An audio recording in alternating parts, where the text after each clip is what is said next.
지금까지 오면서 여러분에게 믿음이라는 것을 함께 이야기할 때 믿음과 소망은 좀 차이가 있다라고 말씀을 드렸어요. 그렇죠? 믿음, 소망, 사랑. 그러니까 믿음하고 소망하고는 다른 거죠. 믿음은 뭐라고 했습니까? 현재형이라고 했죠. 이건 미래형입니다. 소망, 우리가 천국 가는 거, 그건 믿음을 통해서 지금 갈 수 있는 게 아니죠. 죽은 다음에 천국에 가기를 우리가 소망하는 거죠. 그래서 소망하는 자는요, 인내하게 되어져 있습니다. 기다림이 있는 거예요. 왜? 이 소망을 통해서 소망이 마침내 이루어질 것을 알기 때문에 그 시간만큼 인내하는 거예요. 무엇을 가지고요? 믿음을 가지고. 나중에 내가 천국 갈 것이지만 그러나 그것이 나한테 주어질 것이라고 하는 현재적인 믿음을 갖고 소망하는 사람은 인내할 수 있는 거죠. 그러면 믿음이 있는 사람은요, 믿음을 가지고 믿음의 삶을 살아가고 믿음의 행동을 하게 되어져 있어요. 즉, 내 행동을 보면 내가 믿음이 있는 거 없는 걸 알 수 있는 거죠. 즉, 내 앞에 지금 커다란 문제, 돈에 대한 문제가 터졌어요. 돈 문제가 생겼어요. 그러면 내 앞에 돈 문제가 엄청나게 커다랗게 터져서 이 돈 문제를 해결해야 되는데 해결할 기미가 보이지 않아요. 어떻게 합니까? 어떻게 해야 돼요? 근데 마음속에 하나님은 내가 책임져 줄게 라는 마음을 주셨어. 그럼 어떻게 해야 돼요? 현실에는 아직 돈이 있어요, 없어요? 돈은 없어요. 근데 내 마음에 하나님이 해결하겠다 라는 믿음을 주었어요. 그러면 나는 어떤 걸 선택해야 될까요?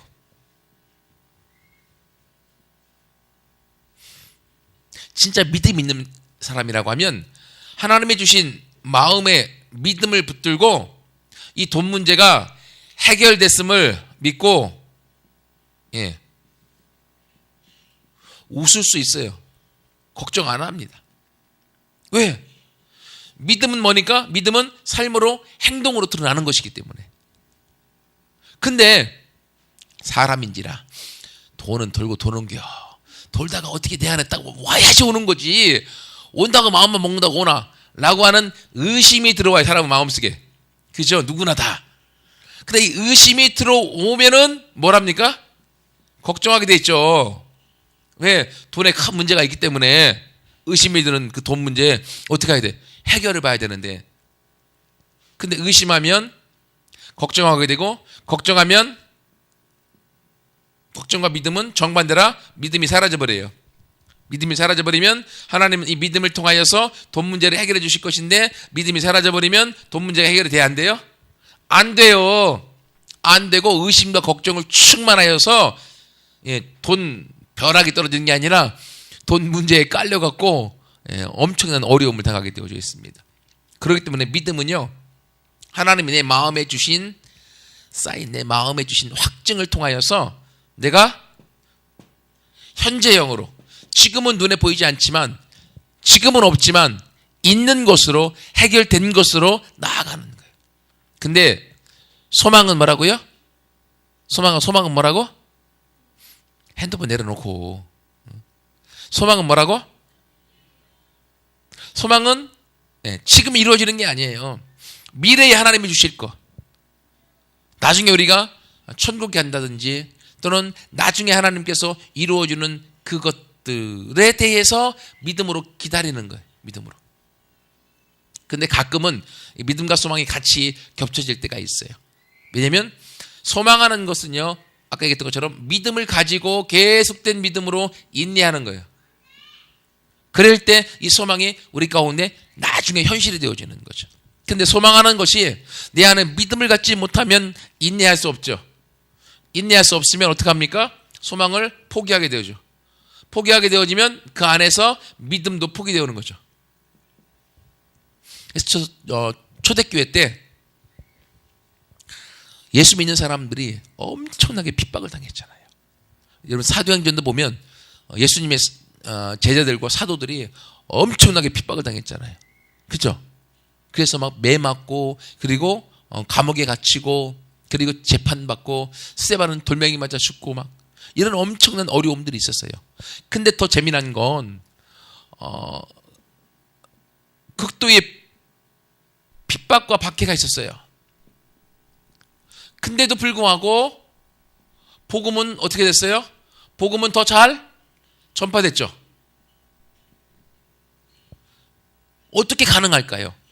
어려움 중에 일반적인 상황에서는 복음이 없어져야 되는데 어려움 중에도 복음은 더 잘 전파되어지고 복음은 확장되어졌다고 하는 거죠. 왜요?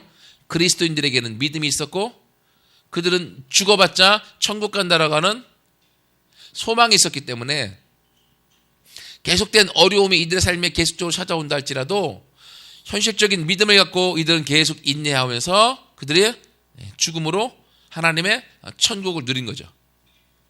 그렇기 때문에 정말로 믿음이 있는 그리스도인들에게는요 어려움이 아닌 거예요. 그래서 제가 자주 쓰는 말 중에 뭐가 있는가 하면 문제가 아니라고. 문제를 내가 어떻게 생각하느냐가 문제지 문제가 아니라는 거예요. 왠지 아셔요? 문제가 있어요. 똑같은 문제가 A라는 사람에게도 있고 B라는 사람에게도 있어요. 근데 A라는 사람은 이 문제 때문에 치여갖고 걱정, 근심하다가 망했어요. 근데 B라고 하는 사람은 똑같은 문제가 있었어요. 근데 이 사람은 걱정과 근심이 됐지만 하나님을 믿었어요. 그리고 열심히 하나님 앞에 기도함으로 하나님을 의지했더니만 하나님 이 문제를 해결해 주셔서 그리고 더 잘 돼서 성공하게 됐어요. 똑같은 문제가 두 사람에게 있었는데 거기에 대한 결과는 완전히 차이가 있다고 하는 거죠. 그러면 문제가 아니라고 하는 거죠. 그렇죠? 만약에 문제가 문제면 그 문제를 당한 모든 사람은 동일한 결론을 얻어야 돼요. 그런데 이 문제에 대해서 A라는 사람은 망했지만 B라는 사람은 성공했어요. 그러면 이 문제를 바라보는 이 사람들의 마음이 문제지 태도가 문제지 문제가 아니라는 거죠. 그죠? 믿음의 사건도 똑같습니다. 이 세상을 살아가면서 문제 없는 사람 아무도 없고요. 어려움 없는 사람 아무도 없습니다. 하지만 그 문제와 어려움 속에서 내가 어떻게 받아들이냐에 대한 나의 마음의 자세가 내 인생을 성공으로 이끌어갈 것이냐 실패로 이끌어갈 것이냐 내 인생을 아픔 가운데 망한 질병의 삶을 살게 될 것이냐 아니면 건강의 삶으로 내 인생을 바꿔갈 것이냐라고 하는 태도와 자세가 나에게 달렸다고 하는 거예요. 그렇기 때문에 우리가 무엇이 중요하냐 지금 10부터 11장에 보고 있는 믿음이라는 게 너무 중요하다고 하는 거예요. 왜? 믿음은 우리의 어려움을 우리의 문제를 우리의 잘못된 것들을 이겨나갈 수 있는 큰 힘이 되고 주추가 되기 때문에 그렇습니다. 오늘 본문에 보십시오. 오늘 본문에 보면 누가 나오고 있냐면 아브라함이 나오는데 이전에도 아브라함에 대한 내용을 우리가 함께 다 다루었었는데 오늘은 그 아브라함이 이제는 성장했어요. 앞부분에도 보면 아브라함이 8절에 나와 있죠.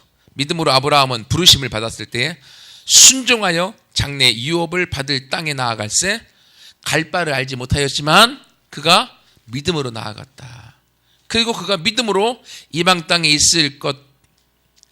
있는 것 같이 약속의 땅에 거류하여 동일한 약속을 유업으로 함께 받은 이삭 및 야곱과 더불어 장막에 거하였다. 이는 그가 하나님이 계획하시고 지으실 터가 있는 성을 바랐기 때문이다. 아브라함은 갈 바를 알지 못하였으나 말씀을 따라갔어요. 믿음을 따라갔어요. 그래서 성공했다고 하는 거예요. 그랬는데 여러분 잘 아시는 것처럼 아브라함 갈대아 우르에서 75세에 부름받았어요. 그래서 떠났습니다. 누구랑요? 아버지 데라와 그리고 조카 롯과 그리고 아브라함이 함께 떠났어요. 떠나다가 하나님의 지시한 데까지 못 오고 중간에 하란이라는 곳에 머물렀어요. 하란은 지금 저기 보면 시리아라고 써 있는데 이스라엘과 시리아 경계선 쪽입니다. 거기에 머물렀어요.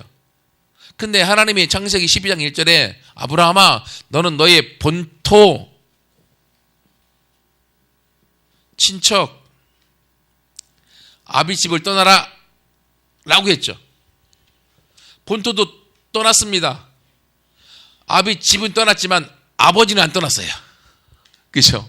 같이 갔어요. 친척인 조카 롯도 같이 갔어요. 여기 머물러 있는 하나님이 다시금 아브라함을 불렀어요. 그래서 그가 아버지는 하란에 내비두고 조카 롯과 함께 아브라함이 하나님의 부름에 따라면서 가나안에 왔어요. 근데 하나님은 또다시 조카 롯과 아브라함이 같이 있는 걸 싫어하시는 거죠. 왜? 본토 친척 아비 집을 떠나라고 했잖아요. 근데 친척인 조카 롯은 안 떠났잖아요. 그래서 어떻게 되어집니까? 얘들 둘이 다 가축이 많아지니까 함께 살 수가 없었잖아요. 그래서 아브라함의 조카 롯에게 야 우리가 가축이 너무 많으니까 함께 있기가 힘들다. 네가 먼저 너의 거할 곳을 정해라. 그러면 내가 그 나중에 정할게. 네가 좌하면 나는 우하고 네가 우하면 내가 좌하겠다. 라고 아브라함이 얘기했어요. 아니 그랬더니만 이놈의 조카가 아니 그렇게 그 작은 아버지가 이렇게 얘기했으면 아이고 어떻게 제가 먼저 선택합니까? 작은 아버지부터 선택하세요.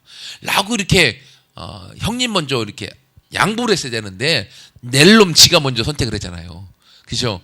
아주 조금 버릇이 좀 없었던 것 같아.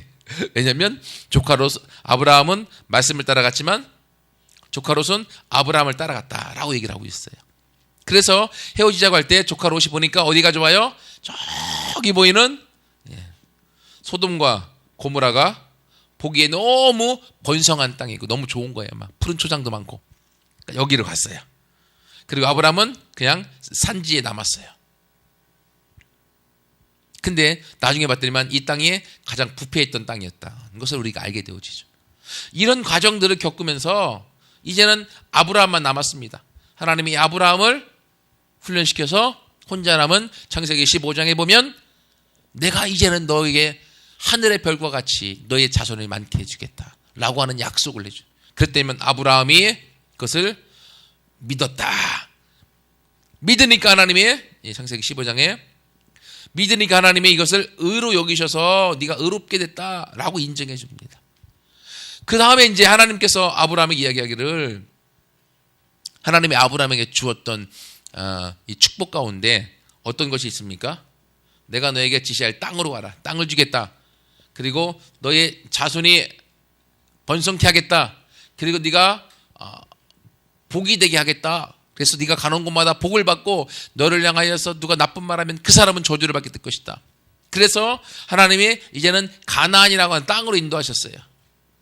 그리고 자손을 줘야 되는데 애를 낳을 수가 있어요? 없어요? 아브라함이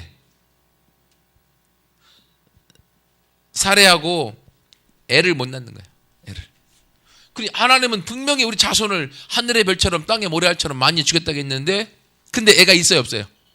없어요. 없어. 없으니까 아브라함이 실망하면서 하나님 뭔 놈 우리가 애를 낳겠습니까? 안 되잖요. 하나님은 나한테 종 엘리에셀이 있습니다. 나는 이 사람으로 족해요. 이 사람을 통해서 하나님께서 유업을 이어주세요 라고 얘기를 해요. 그랬더니 하나님이 내끼놈 얘가 아니여 너를 통해서 애를 낳게 될 거야 라고 한 번 하나님도 말씀하셨어요. 아니 이랬으면 좀 믿고 좀 가지 좀. 아브라함도요 믿음이 조금 덜했습니다. 그랬더니만 기다리다가 안 되니까 이제 어떻게 해요? 사라가 자기 몸종 하갈이 있었죠. 하갈을 아브라함한테 붙여줘서 애를 낳아. 그러니까 몸종이 애를 낳으면 그것이 자기 애가 될 수 있으니까 이때 법에는. 그래서 하갈을 아브라함한테 주었어요. 아니 좀 그러면 자기 아내 사레가 남편에게 좀 애를 낳아야 되니까 나는 안 되니까 내 몸종하고 좀 애를 낳아라라고 얘기했으면, 아니 자기가 자기 아내를 사랑했으면 내가 어떻게 그럴 수가 있냐, 좀 거부했어야 될 거 아니에요. 성경에 거부한 적이 없어. 예, 아브라함도 남자라고 여자가 가까이 오니까 거부를 하지 않았어요. 그래서 이스마엘을 낳았잖아요. 근데 이때가 창세기 16장이거든요. 하나님이 노하셨어요. 얼마나 노하셨는지 하나님이 13년 동안 아브라함에게 나타나지도 않고 말씀하지도 않으셨어요. 그리고 나서 하나님이 13년이 지난 99세 때 아브라함이 다시 나타나셔서 하나님이 아브라함에게 얘기합니다. 나는 전능한 하나님이다. 너는 내 앞에 생각이 완전해라. 내가 너희 가정을 통해서 애를 줄 거라고 했는데 왜 못 믿고서 네가 인간적으로 일을 저질러서 문제를 만드냐. 하나님이 이렇게 얘기하신 거예요. 그러니까 어떻게 합니까? 거기에 대해서 하나님이 너는 내 앞에서 완전히 행하라. 나는 전능한 하나님, 엘샤다이, 모든 것이 풍족하고 가능한 하나님이다 라고 얘기를 하시는 거예요. 그러면서 다시금 하나님이 아들에 대한 약속을 주시고, 그리고 두 번째로 하나님이 이름을 바꿔줍니다. 이름을. 어떤 이름을요? 아브람이라고 하는 이름. 이 이름은요, 한 가정의 아버지라는 뜻이에요. 근데 하나님이 아브라함이라고 하는 히브리 말로 복수형으로 바꿔주셔서 모든 나라의 아버지, 열방의 아버지라는 이름을 주었어요. 아내 사레도 한 가정의 어머니라는 뜻인데 사라라고 하는 복수형을 주어서 열방의 어머니라는 이름을 주었어요. 아니 도대체 아브라함하고 사라가 얼마나 못 믿었으면 그 사람들 이름을 바꿔서, 생각해 보세요. 동네에서 아브라함이 열심히 일하고 있는데 사라가 이제 새참을 준비해 갖고 가갖고 저기 남편 불러야 될 거 아니야.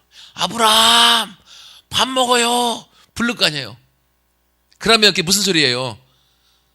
모든 나라의 아버지 되는 아브라함이요 식사하세요 이 얘기거든요. 그럼 동네 사람들이 뭐라고 하겠어요?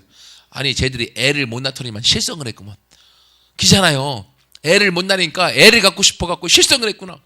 주변에서 얼마나 눈총을 주었겠어요. 그랬거나 말거나 하나님 이름 바꿔줬으니까 이름을 바꿔서 그들이 이름을 부를 때마다 무엇이 생겼겠습니까? 믿음이 생겼겠죠. 믿음이. 그래서 하나님이 실제로 이 믿음대로 아들을 주셔서 아들의 이름이 이삭이 되어졌어요. 왜 이삭이냐면 하나님의 천사가 와서 사라하고 아브라함에게 내년 이맘때 아들이 있을 것이다 라고 얘기해줬어요. 그랬더니만 사라가 그 얘기를 엿듣고 주방에서 피식 웃었어. 아이고 참 주책이요. 내가 여자로서 모든 기능도 끝났고 나이가 지금 89살인데 지금 뭔 놈의 얘기야. 웃어버렸어요.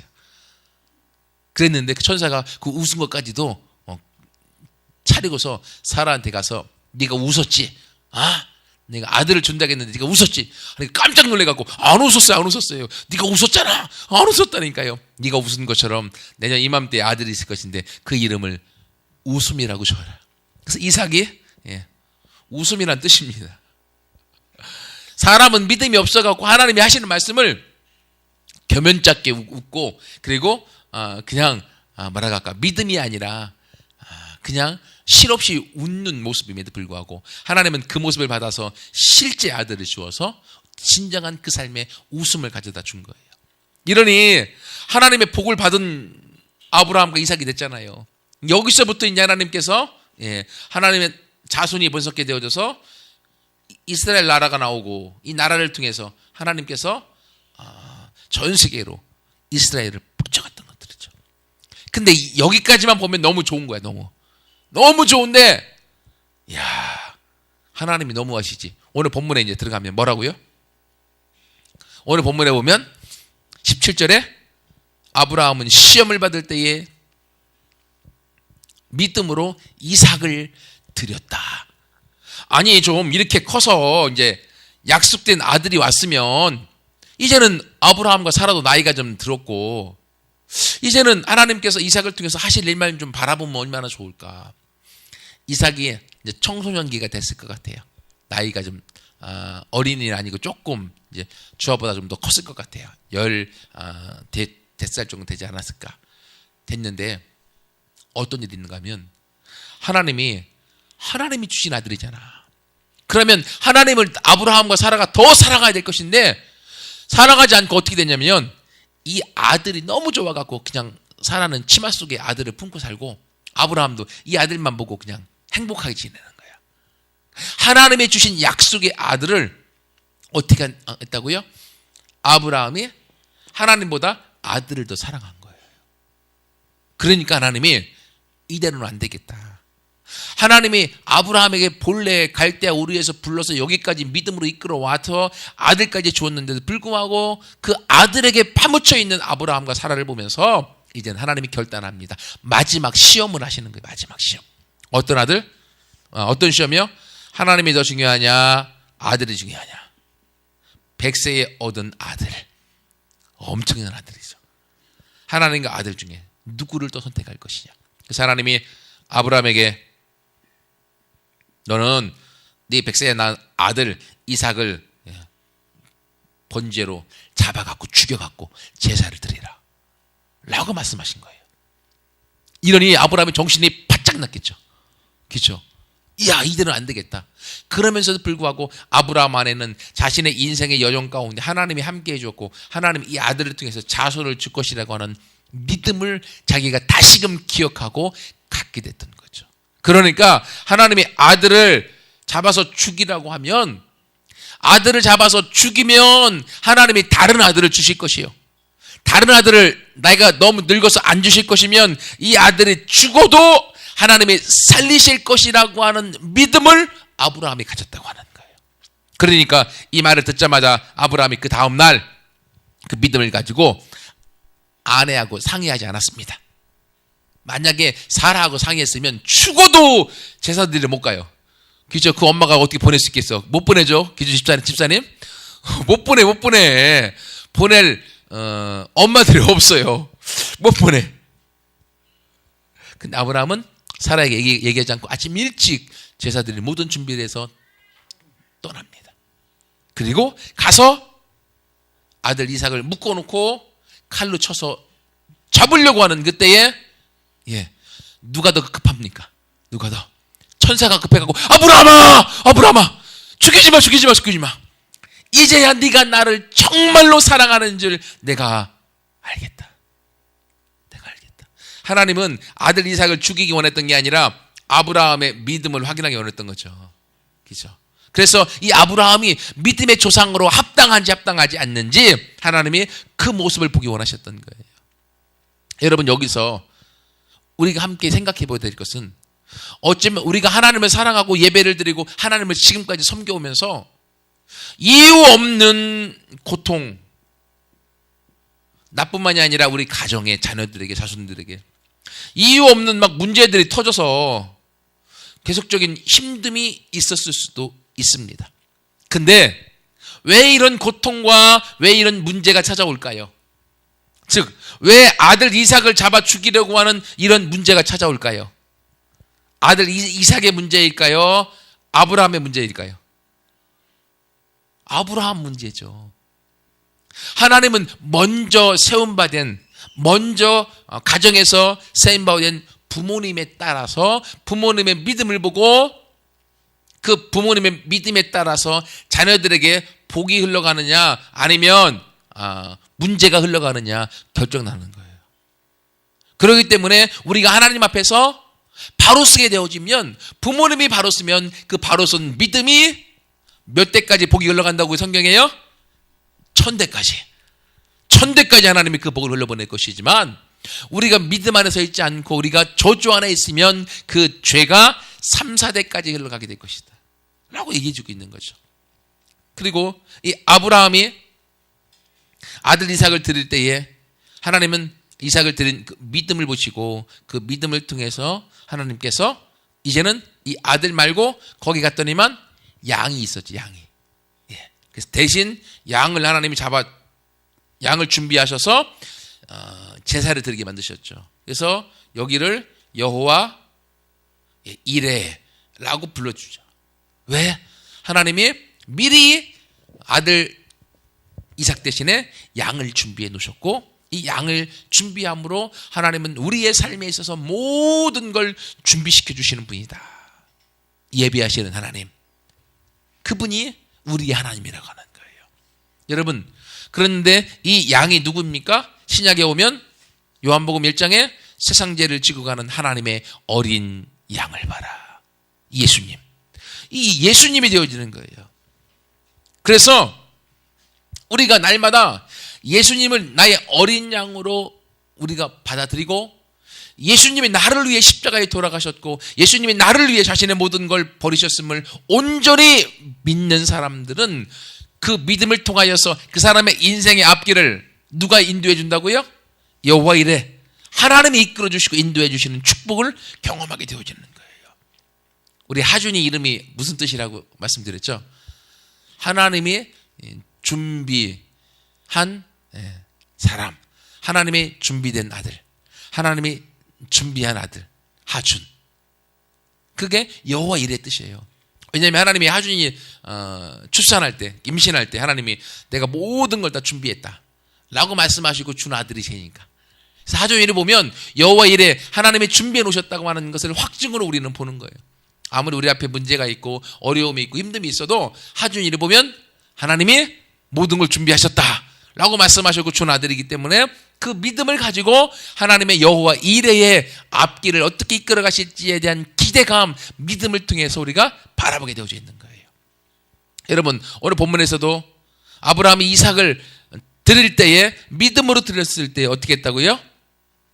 19절에 보면 그가 하나님이 능히 이삭을 죽은 자 가운데서 다시 살리실 줄을 생각하신지라 비유컨대 그는 죽은 자 가운데서 도로 받은 것이니라. 아브라함은 하나님 앞에서 내가 죽여도 하나님이 다시 살리실 것을 아브라함이 믿었다고 하는 거예요. 그렇기 때문에 이삭은 죽은 것과 진배 없다. 그렇죠? 여러분, 이것처럼요, 이제 말씀을 마무리하는데, 이 아브라함의 믿음의 인생의 여정 가운데 하나님께서 마지막으로 확인하신 게 내가 가장 소중히 여기는 아들이냐 아니면 하나님이 나냐. 잘 생각하세요. 아들이 정말로 소중해도, 아니면 내가 정말로 소중한 것이 다른 것이 있다 할지라도 하나님을 선택하세요. 만약에 내가 소중한 것을 선택하면 그걸 잃어버리게 되어집니다. 근데 하나님을 선택하면 그 내 마음속에 소중히 여기는 그것은 보너스로 덤으로 받습니다. 왜요? 하나님은 좋으신 아버지시기 때문에 우리 삶에 가장 좋은 것을 주시고 우리의 미래를 하나님이 준비하셔서 이끄시는 분이시기 때문에, 그러므로 우리 삶에 있어서 하나님을 최우선순위로 선택하시고, 두 번째는 바로 아들이나 내가 소중히 여기는 것에 문제가 터지면 그건 소중히 여기는 것 거기에 문제가 있는 게 아니라 나한테 문제가 있는 거라는 거죠. 내가 하나님을 온전히 사랑하지 않고 하나님을 온전히 섬기지 않고 하나님을 온전히 바라보지 못하기 때문에 하나님은 나에게 믿음을 갖기 위해서, 하나님을 바라보도록 하기 위해서 이런 문제를 주신다라는 것을 기억하시고, 마지막 세 번째로는 우리가 믿음으로 나아갈 때 이런 문제가 있지만 하나님의 문제를 주셔서 아들을 죽이려고 한 것이 아니라 하나님 이미 아들이 죽이지 않고 대신 죽일 수 있는 양을 미리 준비해 놓으셨다고 하는 거예요. 예수님을 미리 준비하셔서 예수님이 우리 대신 죽도록 하나님은 모든 구원의 역사를 이루어 놓으셨다고 하는 거죠. 그러므로 우리가 예수님을 바라보고 예수님이 나를 위해 십자가에 돌아가신 것을 온전히 믿는 사람들 가운데는 그들의 삶의 미래에 여호와 이레, 하나님이 이끄시고 예비하시고 준비하셔서 인도하시는 것을 우리가 맛보고 경험하게 될 줄 믿습니다. 그러므로 우리 안에 우리가 점검할 것은, 그러므로 하나님 앞에서 나의 믿음을 함께 점검하시고 그 믿음 안에서 같이 달려가서 한 사람도 실패하거나 좌절하거나 무너지지 않고 아브라함처럼 같이 믿음의 여정 가운데 이삭을 드릴 수 있는 믿음, 죽은 자를 살릴 수 있는 믿음, 하나님은 능치 못하심이 없다고 하는 엘샤다이 전능하신 하나님에 대한 믿음을 갖고 함께 나아가서 우리의 남은 인생과 우리의 앞길 가운데 하나님의 여호와 이레의 축복을 같이 맛보는 모두가 되어지길 축원합니다. 같이 함께 기도하겠습니다.